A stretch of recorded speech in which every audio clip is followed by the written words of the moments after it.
Welcome to Voice Behind the Case, the channel where we explore true crime stories, the people behind them, and the events that shape their lives. Today, we're going to tell the story of Thembekile Charlotte Letlape, also known as the Pastry Princess, and her tragic connection to Sibusiso Zitha. This story is about love, ambition, betrayal, and the devastating impact of gender-based violence. Please be advised that it contains sensitive details that may be distressing. Thembi was a bright, talented young woman from Johannesburg who had built a name for herself through her bakery business. She inspired many people with her drive, creativity, and warmth. But behind her success story lay a troubled relationship with a man who could not accept her independence or her decision to walk away. In May 2024, Thembi's life was cut short in the most brutal way possible. Her ex-boyfriend, businessman Sibusiso Zitha, killed her inside her own home. The crime shocked South Africa, not only because of who Thembi was, but also because it highlighted once again the growing crisis of gender-based violence and femicide in the country. Thembekile Charlotte Letlape was born into the Letlape family in Johannesburg. She was the second of 4 children. Her father, Dr. Letlape, is a well-known medical professional and health leader, respected in South Africa for his work in healthcare. Thembi's upbringing was shaped by strong values of education, service, and community. She grew up in Johannesburg and Soweto, where she learned to navigate different cultures and languages. Friends recall how she could switch between several languages in a single conversation, reflecting her warmth and ability to connect with people from all walks of life. At the time of her death, Thembi was 41 years old. She did not have any children of her own, but she played an important role as a sister, daughter, cousin, and friend to many. After finishing school, she worked in finance. When she was retrenched in 2014, she decided to follow her passion for food. She trained professionally in patisserie and earned culinary qualifications. Soon after, she started her own bespoke baking business called the Pastry Princess. Her cakes and desserts became well known across Johannesburg. She built a loyal customer base and earned a reputation not just for her skill, but for her generosity and kindness. Her godmother, Gretchen Sebati, shared at her funeral that Thembi always tried to make people feel special and loved, whether through her baking or her words. Her success made her a role model, especially for young women in business. On the other side of this story is Sibusiso Zitha. At the time of the crime, he was about 40 to 41 years old. He had children from his previous relationships, but he and Thembi did not have children together. Public reporting gives less detail about his childhood than about Thembi's, but his adult life showed both ambition and instability. He worked in management and business, running companies in logistics and construction. He later admitted that his businesses suffered during the COVID-19 pandemic, leading to financial and personal stress. Behind this professional image, Sibusiso carried troubling behaviors. In court, he confessed to introducing Thembi to cocaine. His words and later testimony painted a picture of a man who, despite outward charm, struggled with control, substance abuse, and emotional instability. Thembi and Sibusiso first met several years before 2023 at a corporate event. They spent time together but eventually lost contact. In early 2023, they reconnected in Parkhurst, a trendy suburb of Johannesburg. For a time, it seemed like a new beginning. They introduced each other to friends and family and eventually began living together in Thembi's home in Fourways, north of Johannesburg. Thembi and Sibusiso first met several years before 2023 at a corporate event. They spent time together but eventually lost contact. In early 2023, they reconnected in Parkhurst, a trendy suburb of Johannesburg.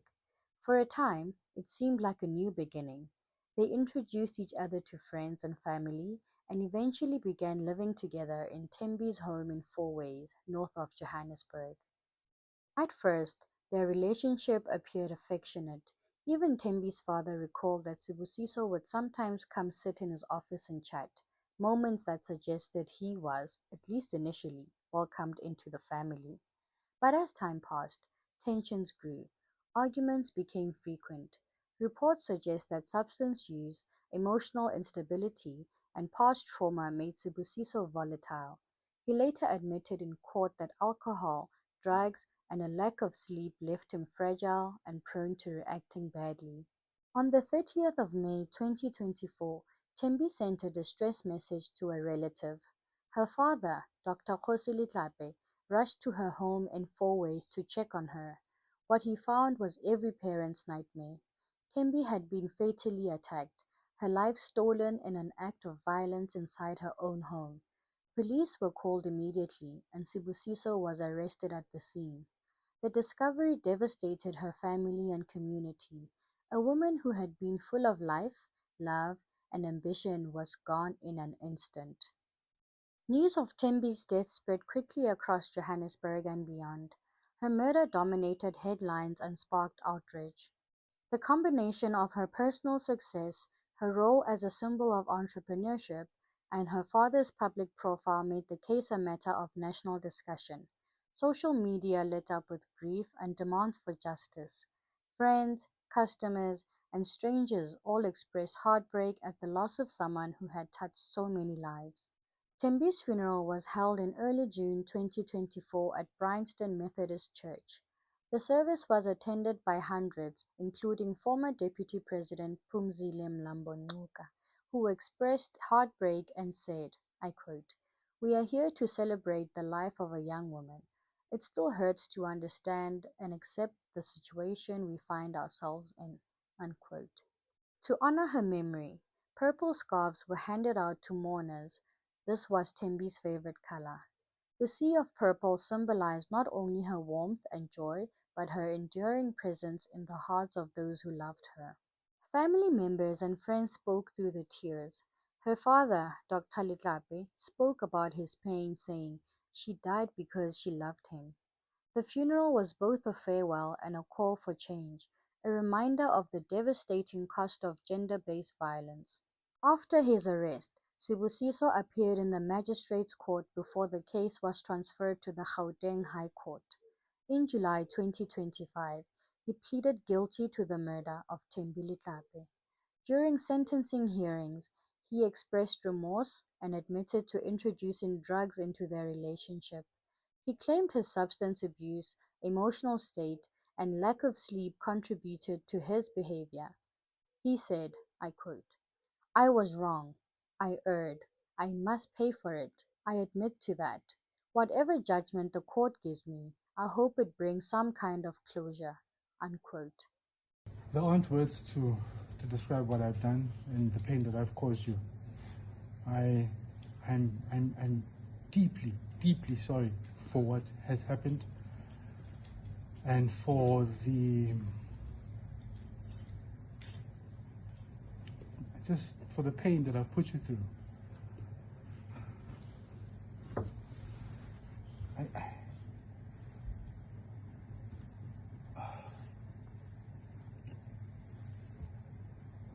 I'm sorry. I'm very sorry I betrayed you. I should have been more open with you. I should have been more forthcoming with you about my own personal problems that were impacting my relationship with Thembi. But I had my own pride issues that got in the way and led to this moment, and well, not to this moment, but to her passing. And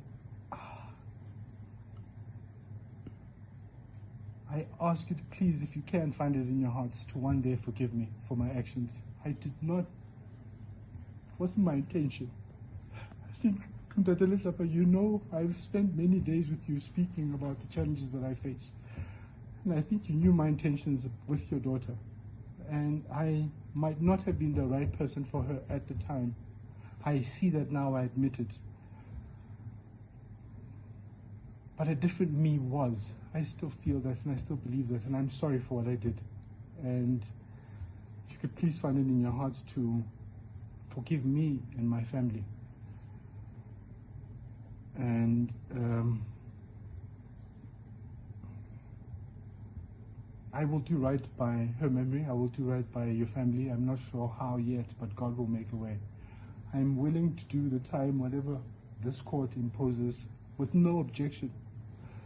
I was wrong. I erred. And I must pay for it. I admit to that. Judge Shanaz Mia considered his plea, his time already spent in custody, and the fact that he had minor children depending on him. She sentenced him to 15 years in prison. While the conviction brought legal closure, many questioned whether the sentence reflected the true weight of the crime. The state versus Sibusiso. So we'll see whether the prosecutor wants to appeal. But remember, our child is not coming out.